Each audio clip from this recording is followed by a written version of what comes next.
Welcome to our class Deep Insight. Today we are discussing about Gramsci's views on hegemony. ଗ୍ରାମ୍ସ୍କିଙ୍କର ମତରେ ଶାସକ ଗୋଷ୍ଠୀ ସେମାନଙ୍କର ପ୍ରଭାବ ବିଭିନ୍ନ ଉପାୟରେ ଚାଲୁ ରଖିଥାନ୍ତି।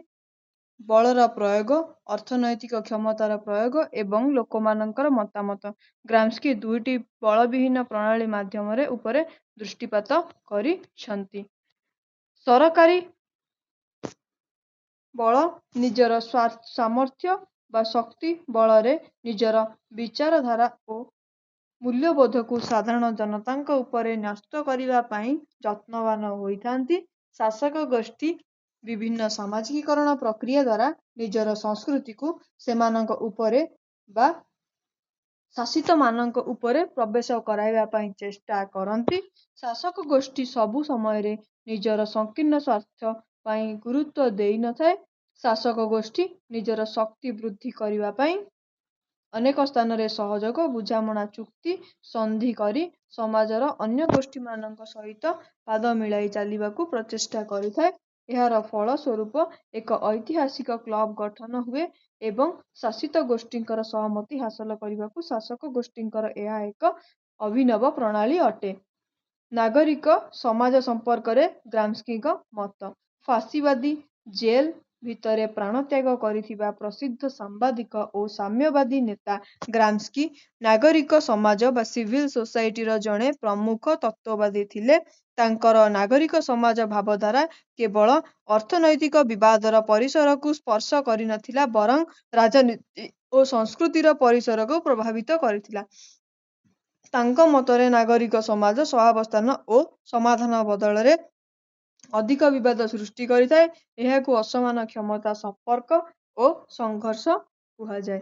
ଗ୍ରାମ୍ସ୍କି ଯୁକ୍ତି ଦର୍ଶାଇଛନ୍ତି ଯେ ସଭ୍ୟ ସମାଜ କେବଳ ସାମାଜିକ ଅର୍ଥନୈତିକ ଅସମାନତା ସୃଷ୍ଟି କରେ ନାହିଁ, ଏହା ମଧ୍ୟ ସାମାଜିକ ଓ ଅର୍ଥନୈତିକ ଗୋଷ୍ଠୀମାନଙ୍କ ମଧ୍ୟରେ ଅସମାନତାର ପୁନର୍ଜାଗରଣ କରାଏ। ରାଷ୍ଟ୍ର ଓ ନାଗରିକ ସମାଜ ଷ୍ଟେଟ୍ ଆଣ୍ଡ ସିଭିଲ ସୋସାଇଟି। ସଭ୍ୟ ସମାଜ ରାଷ୍ଟ୍ର ଓ ଅର୍ଥନୀତି ମଧ୍ୟରେ ଏକ ମଧ୍ୟସ୍ଥିର କାର୍ଯ୍ୟ କରିଥାଏ। ଏହି ବିଭାଜନ ଭାବଗତ ଏବଂ ବାସ୍ତବ ଅଟେ ଏବଂ ପରସ୍ପର ସହ ସମ୍ପର୍କିତ ଅଟେ। ରାଜନୈତିକ ସମାଜ ଶକ୍ତିର ପ୍ରତିନିଧିତ୍ୱ କରୁଥିବା ବେଳେ ନଗର ସମାଜ ସହମତିର ପ୍ରତିନିଧିତ୍ୱ କରେ। ନାଗରିକ ସମାଜ ସମ୍ପର୍କରେ ଗ୍ରାମ୍ସ୍କି ଇଟାଲୀର ବାସ୍ତବବାଦୀ ଦାର୍ଶନିକ ମାକିଆଭେଲିଙ୍କ ଦ୍ୱାରା ପ୍ରଭାବିତ ହୋଇଛନ୍ତି। ସେ କହିଛନ୍ତି, ଆଧୁନିକ ପ୍ରିନ୍ସ ବୈପ୍ଳବିକ ଦଳ ଶ୍ରମିକମାନଙ୍କର ଏକ ବୌଦ୍ଧିକ ଗୋଷ୍ଠୀ ଗଠନ ପାଇଁ ସୁଯୋଗ ପ୍ରଦାନ କରିଥାଏ, ଯାହାର ମାଧ୍ୟମରେ ପୁଞ୍ଜିପତିମାନେ ନାଗରିକ ସମାଜ ଉପରେ ଆଧିପତ୍ୟ ବିସ୍ତାର କରନ୍ତି। ଏହାକୁ ଯୁଦ୍ଧ ପରିସ୍ଥିତି ଏବଂ ଚାଲଯୁଦ୍ଧ ବୋଲି କୁହାଯାଏ।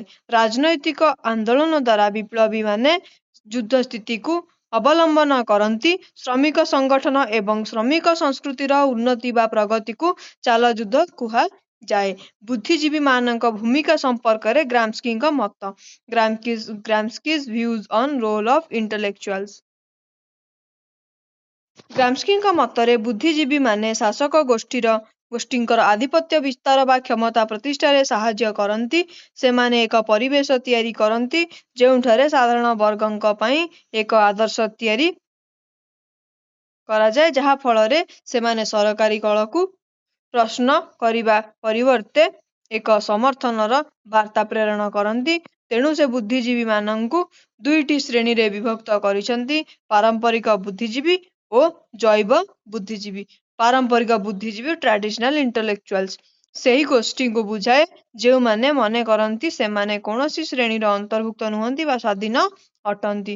ଜୈବ ବୁଦ୍ଧିଜୀବୀ ଅର୍ଗାନିକ ଇଣ୍ଟେଲେକ୍ଚୁଆଲ୍ସ ଏହି ପ୍ରକାର ବୁଦ୍ଧିଜୀବୀମାନେ ସର୍ବସାଧାରଣଙ୍କ ସହିତ ବା ସରକାରଙ୍କ ସହିତ ଅନ୍ତରଙ୍ଗ ଭାବରେ ଜଡ଼ିତ କରି ରଖିଥାନ୍ତି। ଶାସକ ଗୋଷ୍ଠୀମାନଙ୍କର ସହିତ ସମ୍ପର୍କ ରଖିଥିବା ଗୋଷ୍ଠୀ ବୁଦ୍ଧି ବଳରେ ନୂତନ ଚିନ୍ତା ଉଦ୍ରେକ କରନ୍ତି, ଯାହା ଫଳରେ ଗୋଷ୍ଠୀ ଉପରେ ଆଉ ଏକ ଗୋଷ୍ଠୀର ବୈଧ ବା ଆଇନଗତ ଶାସନ ବଳବତ୍ତର ରହିପାରିବ। ଲୋକମାନଙ୍କ ସହିତ ସମ୍ପୃକ୍ତ ଥିବା ବ୍ୟକ୍ତିମାନେ ସେମାନଙ୍କ ପାଇଁ କାର୍ଯ୍ୟ କରନ୍ତି ଓ ନେତୃତ୍ୱ ପ୍ରଦାନ କରି ସମାଜରେ ଏକ ବୈପ୍ଳବିକ ପରିବର୍ତ୍ତନ ଆଣନ୍ତି।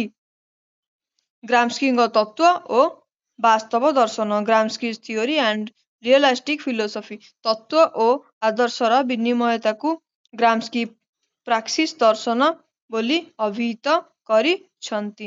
ମାର୍କ୍ସବାଦରେ ପ୍ରାକ୍ସିସର ଅର୍ଥ ସୃଜନାତ୍ମକ ଏବଂ ଆତ୍ମ-ସୃଜନାତ୍ମକ କାର୍ଯ୍ୟକଳାପ ଯେଉଁଥିରେ ମଣିଷମାନେ ତାଙ୍କର ଐତିହାସିକ ବିଶ୍ୱ ହିଷ୍ଟୋରିକାଲ ୟୁନିଭର୍ସ ଏବଂ ସେମାନଙ୍କୁ ପରିବର୍ତ୍ତନ କରନ୍ତି। ମାର୍କ୍ସ ତାଙ୍କର ପୁସ୍ତକ ଥେସିସ୍ ଅନ୍ ଫେଉରବାଚରେ ପ୍ରାକ୍ସିସ ଦର୍ଶନକୁ ବିସ୍ତୃତ ଭାବେ ଆଲୋଚନା କରିଛନ୍ତି। ରାଜନୈତିକ ପ୍ରାଧାନ୍ୟ ପଲିଟିକାଲ ହେଜିମନି। ରାଜନୈତିକ ପ୍ରାଧାନ୍ୟ ଆଧିପତ୍ୟର ତିନୋଟି ପୃଥକ ଉପାଦାନ ହେଲେ ବ୍ୟବସ୍ଥାପନା, କାର୍ଯ୍ୟାତ୍ମକ କ୍ଷେତ୍ରାଧିକାର। ଗ୍ରାମ୍ସ୍କି କହିଛନ୍ତି ଏହା ତିନୋଟି ପୃଥକ ପୃଥକ ଉପାଦାନ ଅଟେ। ଗ୍ରାମ୍ସ୍କି ଯାହାକୁ ପରବର୍ତ୍ତୀ ସମୟରେ ରାଜନୈତିକ ସମାଜ କହିଛନ୍ତି, ଏହା ସ୍ପଷ୍ଟ ଯେ ତାହା ହିଁ ହେଉଛି ରାଜନୈତିକ ଆଧିପତ୍ୟର ଉପାଦାନ। ଆଧିପତ୍ୟ ଓ ଗଣତନ୍ତ୍ର ହେଜିମନି ଆଣ୍ଡ ଡେମୋକ୍ରାସି। ଗ୍ରାମ୍ସ୍କି ଗଣତନ୍ତ୍ରକୁ ବୁଝିବାକୁ ଯାଇ କହିଛନ୍ତି, ଅତୀତ ବୈପ୍ଳବିକ ଭାବଧାରାର ଯେତେବେଳେ ଶେଷ ହୁଏ ଏବଂ ଗୋଟିଏ ଗୋଷ୍ଠୀର ଆଧିପତ୍ୟ ବିସ୍ତାର ହୋଇଥାଏ, ସେତେବେଳେ ବାସ୍ତବ ଗଣତନ୍ତ୍ର ପ୍ରତିଷ୍ଠା ହୁଏ। ଗ୍ରାମ୍ସ୍କିଙ୍କ ଭାଷାରେ ଏହି ଅବକାଶ ଗଣତନ୍ତ୍ର ପ୍ରତିଷ୍ଠାର ଓ କାର୍ଯ୍ୟକାରିତାର ପୂର୍ବଚୁକ୍ତି ବା ସର୍ତ୍ତ ଅଟେ। ଆଧିପତ୍ୟ ଓ ରଣକୌଶଳ ହେଜିମନି ଆଣ୍ଡ ଷ୍ଟ୍ରାଟେଜି। ଗ୍ରାମ୍ସ୍କିଙ୍କ ବୈପ୍ଳବିକ ରଣକୌଶଳର ଏକ ରଣକୌଶଳ ବା ଯୋଜନା ହେଉଛି ସ୍ଥାୟୀ ବୈପ୍ଳବିକ ନୀତି ଉପରେ ଆଲୋଚନା କରିବା। ବିଂଶ ଶତାବ୍ଦୀରେ ଏହି ରଣକୌଶଳ ମୁଖ୍ୟତଃ ମାଓବାଦ ବିପ୍ଳବରେ ଅବଲମ୍ବନ କରାଯାଇଥିଲା। ଆଧିପତ୍ୟ ଓ ବିପ୍ଳବ ହେଜିମନି ଆଣ୍ଡ ରିଭଲ୍ୟୁସନ। ଗ୍ରାମ୍ସ୍କି ତାଙ୍କର ପ୍ରିଜନ ନୋଟବୁକରେ ଇଟାଲୀର ପୁଞ୍ଜିବାଦ ବିପ୍ଳବ ସମ୍ପର୍କରେ ନିଜର ରାଜନୈତିକ ବିଶ୍ଳେଷଣ ଆରମ୍ଭ କରିଛନ୍ତି। ଏହି ସମୟର ବିଶ୍ଳେଷଣରେ ସେ ପୁଞ୍ଜିପତି ଆଧିପତ୍ୟର ଗଠନ ସମ୍ପର୍କରେ ଜଣାଇଛନ୍ତି। ଆଧିପତ୍ୟ ବିବେକାନୁମୋଦିତ ବୌଦ୍ଧିକ ଓ ନୈତିକ ନେତୃତ୍ୱ ହେଜିମନି ଆଜ୍ ରାସନାଲାଇଜ୍ଡ ଇଣ୍ଟେଲେକ୍ଚୁଆଲ ମୋରାଲ ଲିଡରସିପ୍।